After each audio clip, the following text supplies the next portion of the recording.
ఇక్కడ ప్రధాన విశేషంగా మనం చెప్పుకోవచ్చు. Right sir. అలాగే ఇప్పుడు పిఠాపురం చూసుకుంటే పిఠాపురంలో పవన్ కళ్యాణ్ గారు అంటే అత్యధికంగా ముందంజలో ఉన్నా కానీ ఇంకా ఆయన అభిమానులు మాత్రం టెన్షన్లోనే ఉన్నారు. ఎందుకంటే లాస్ట్ టైం ఎలక్షన్స్లో పవన్ కళ్యాణ్ గారు భీమవరంలో కూడా అలాగే ముందంజలో ఉండి లాస్ట్కి అక్కడ గ్రంథి శ్రీనివాస్ గెలవడం చూసాం. మరి ఇక్కడ కూడా అట్లాంటి పరిస్థితి ఉంటుందేమో అని చెప్పేసి ఇంకా చాలామంది అనుమానం వ్యక్తం చేస్తున్నారు. అదైతే జరగదు, ఎందుకంటే ఆయన క్లియర్ మెజారిటీతో ఉన్నాడు. ఖచ్చితంగా పవన్ కళ్యాణ్ గెలుస్తాడు. సో పవన్ కళ్యాణ్ గెలుపుకి సంబంధించిన డౌట్ అవసరం లేదు. ఎందుకంటే ఇది ఒక వేవ్ కనబడుతుంది ఇక్కడ, అటు ఇటు లేదు. ఇప్పుడు నిజానికి దాదాపు 90% 95% ఎగ్జిట్ పోల్స్ కానీ సర్వేలు కానీ ఫెయిల్ అయినాయని చెప్పచ్చు. ఎందుకంటే ఇంత వేవ్ వస్తుంది తెలుగుదేశం వైపు అని దాదాపు 1-2 సర్వేలు, అంటే కేకే సర్వే 121 వస్తుందని చెప్పారు, ఇంకా 1-2 150 వరకు రీచ్ అవ్వచ్చు అని చెప్పారు. కానీ ఎక్కువ సర్వేలు టైట్గా ఉంటుంది ఇద్దరి మధ్య. ఎవరు గెలిచినా కూడా 92 నుంచి 90 నుంచి 100 లోపలే ఉంటుంది అనేదే ఎక్కువ మంది చెప్పింది. ఈవెన్ రఘువీరారెడ్డి కూడా ఆ మధ్య మనకేం చెప్పాడు, 90 నుంచి 95 97 ఆ రేంజ్లోనే గెలుస్తారు, ఎవరు గెలిచినా బంపర్ మెజారిటీతో గెలవరు, వేవ్ అసలు లేదు అనేది అందరూ చెప్పారు. కానీ ఇక్కడ వేవ్ క్లియర్ కనబడుతుంది. వైసీపీకి ఇప్పటి వరకు లీడ్ తీసుకుంటే మొత్తం మనకి 175లో 172 వచ్చాయి. అందులో వైసీపీకి ఓన్లీ 25 మాత్రమే ఉన్నాయి. అదే టీడీపీ కూటమి 147, అంటే క్లియర్గా 150 మార్క్ని దాటుతుంది. ఇది నిన్న నిజానికి మన రవిప్రకాష్ చెప్పిన దానికి దగ్గరగా ఉంది. రవిప్రకాష్ కూడా 150 వస్తాయని చెప్పాడు.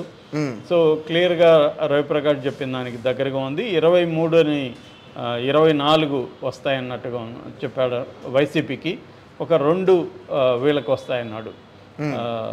సో ఆ రకంగా 23 అనుకుంటా వైసీపీకి ఆయన చెప్పింది, 2 ఏమో కాంగ్రెస్కి, 150 ఏమో కూటమికి. 150 మార్క్ అయితే దాటుతుంది.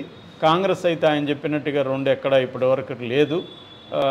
అయితే వైసీపీ మాత్రం 25లో ఉంది లీడ్లో. సో అది తగ్గచ్చు, పెరగచ్చు కూడా. పెరిగినా కూడా ఇంకో 1-2 పెరిగితే ఎక్కువ, అంతే 30 లోపలే ఉంటుంది వైసీపీకి. సో వీళ్ళ కూటమి అయితే 150 దాటుతుంది. సో ఈ ఓవరాల్గా మనం చూసుకున్నప్పుడు పవన్ కళ్యాణ్కి బ్రహ్మాండమైన మెజార్టీ, మంచి మెజార్టీతో వచ్చే అవకాశం అయితే ఉంది. అక్కడ కూడా నిజానికి మనకి ఎలక్షన్ అవగానే వంగగీత తేల్చేసిందని కూడా చెప్తున్నారు. సో అక్కడ రకరకాల పుకార్లు ఉన్నాయి.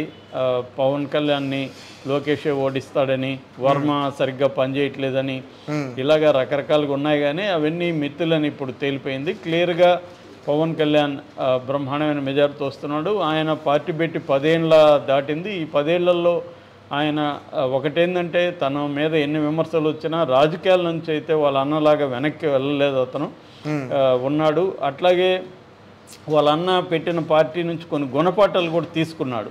అంటే ఎవరినంటే వాళ్ళని పార్టీలో చేర్చుకొని వాళ్ళకి ఇంపార్టెన్స్ ఇవ్వడం అవన్నీ చేయలేదు. సో సొంతంగా తన ఇమేజ్, తన కరిష్మా మీదనే డిపెండ్ అయ్యాడు.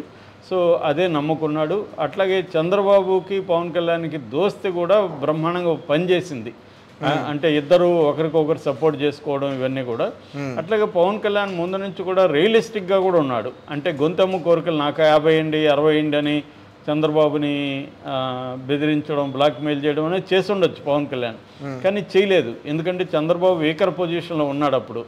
అయినా కూడా పవన్ కళ్యాణ్ నిజానికి తను త్యాగం చేశాడు. మోడీ ఎక్కువ అడుగుతుంటే మోడీకి ఎక్కువ ఇచ్చాడు. నిజానికి బీజేపీకి 10 ఇవ్వడం వేస్ట్, ఇంకొక 10 ఇచ్చుంటే కూడా జనసేన బెటర్ పెర్ఫార్మెన్స్ ఉండేది ఇప్పుడు యాక్చువల్గా. నిజానికి బీజేపీ వల్లే వాళ్ళకి ఇబ్బంది అవుతుంది. బీజేపీ 10 ఇస్తే 6 వరకే ఉంది, అదే జనసేన 18 దాకా వెళ్ళిపోయింది ఇప్పటికే.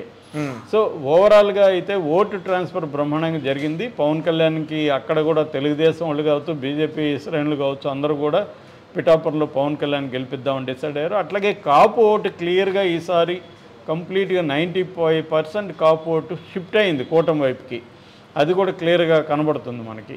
సో ఈ బ్రహ్మాండమైన మెజారిటీతో కూటమి అధికారంలోకి రాబోతుంది. పవన్ కళ్యాణ్కి కూడా మంచి పొజిషన్ ఉండే అవకాశం ఉంది. ఆ రకంగా పవన్ కళ్యాణ్ గెలుపు అయితే బ్రహ్మాండంగా ఉండబోతుంది. అట్లాగే పవన్ కళ్యాణే కాకుండా మిగతా జనసేనకు కూడా బలం. ఇప్పుడు ఎవరో అన్నారు ఇటు 9 మంది ఇటు 9 మంది 18 మంది మధ్యలో పవన్ కళ్యాణ్ వస్తుంటే ఆ షాట్ లాంగ్ షాట్ ఎలా ఉంటుందని. అలా